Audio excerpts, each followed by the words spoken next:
What's up everybody, Zibs12er, and today I'm coming at you with another Demon Slayer video. In this video we're going to talk about how to actually play as demons. So I remember when Rui and Akuza came out, everyone played them and then they weren't exactly how everyone was expecting. I know a lot of people thought they were going to be super strong on release, and then when they played them, they are more complicated than what it seems. So in this video, I'm going to be talking about every single thing where the Demon Slayers and the demons differentiate, and what are the demons' weaknesses, and most importantly, what are the strengths and how exactly do you play as them? Because I see everyone trying to play the demons as Demon Slayers, which that is not the case. You keep doing that, you're going to get wrecked and you're going to keep losing. But if you guys did enjoy this video, make sure to leave a like down below and subscribe, and make sure to tell me what other topics in Demon Slayer do you want me to talk about. But without further ado, let's get started.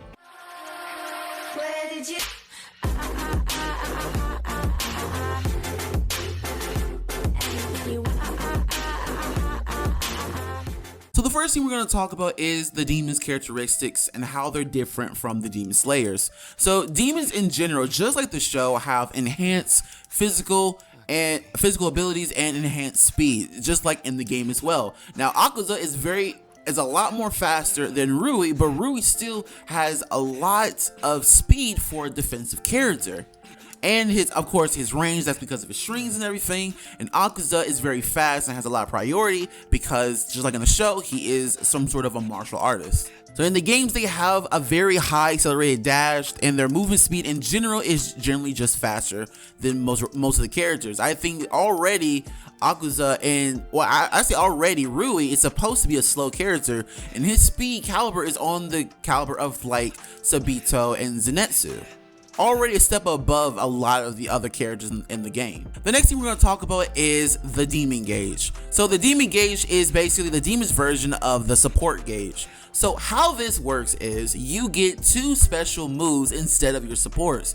You have your L1, or your first demon gauge move, and then you have another move where if you're moving and then you press the button, you have a different effect. So you see as Rui, his first ability is he create like this little bubble, and he basically hits anyone anywhere on the map.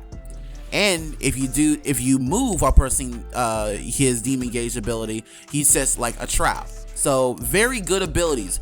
But here's the drawback though. Every single time you use one of these abilities, as you probably already know from playing the character, it takes out one of your demon gauges. It takes out one of your gauges for your demon gauge, and you need this to escape from combos. Now this normally wouldn't be that bad if it wasn't for one thing. The demons so far in this game, Rui and Akuza, have a very low health pool. Rui has the second lowest health pool in the game. He's tied with Hinokami Chronicles and Shinobu, who previously had the lowest health of the game. But now Akuza actually has the lowest health in the game, and I think that's why a lot of people are dying with him, because they don't realize how much damage they're actually taking.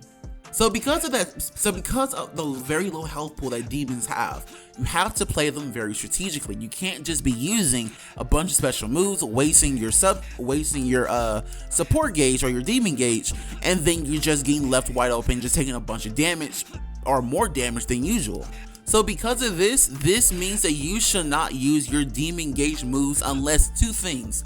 Unless you are about to boost right afterwards, or you already got your opponent into a combo and you are trying to punish. Those are the only two situations why you would ever want to use your L1 abilities or your demon gauge abilities. And I think this is probably the biggest thing about demons that I don't think that a lot of people know about their low health pool, and the fact that they think that if you use any of your demon gauge's abilities, it will basically like save you. No, it won't. It actually is nerfing you because you're playing them like a Demon Slayer. Now, as far as attacking, everything is exactly the same as the Demon Slayers. You have 3 special moves, you have a heavy attack, you have a grab, and all this is depending on which demon that you pick, but all this is generally just the same. There is no clear difference between demons and Demon Slayers. The next thing that we're going to talk about that is a clear difference between demons and Demon Slayers is the boost mechanic. So in the show of Demon Slayers, whenever demons are basically fighting, they have the ability to basically like never die unless their head is cut off. So a way to implement this in the game, which I kind of do agree with, is use the boost mechanic. Every single time they boost, you actually get a percentage of your health back, which I think this is a very good mechanic in the game because it implies that you have to play smart. So whenever you boost as Akuza or Rui, you get 25% of your health back, which is a lot of health, but there is a limit to how much you can heal. So you do get 25% of your health back, but if you are constantly being comboed while your health is trying to regenerate, then that is a different story.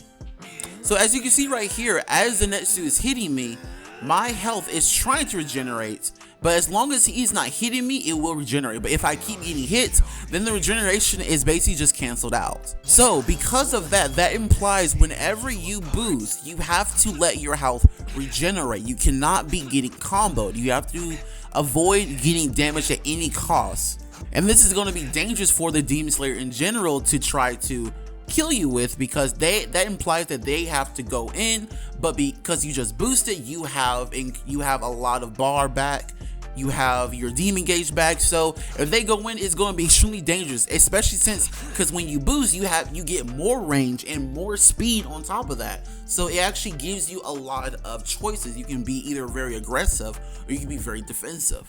So that was boost mode. Now let's talk about surge mode. Now, addition to boost mode, everything that is in boost mode goes into surge mode as well. So that means you do regenerate health whenever you go into surge mode.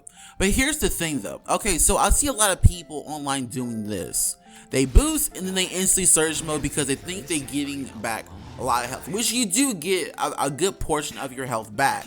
But this is actually the very wrong thing to do.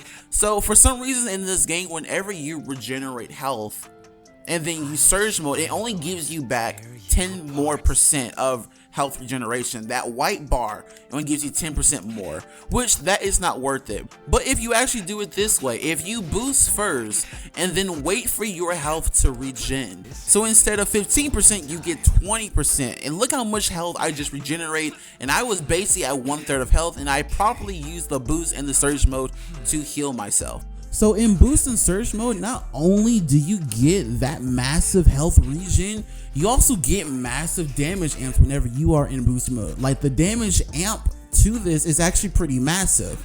A simple combo does over like 2,800 damage, and that's even on like a character with somewhat of a high health pool. So in short, I'm just going to review what we basically talked about. So for your demon gauge, do not use your demon gauge unless you plan on boosting afterwards, or you plan on actually punishing your opponents, because those are the only times you should use your demon gauge. Because remember, this counts as your support gauge as well, so you want to be very careful, otherwise you're taking a lot of damage.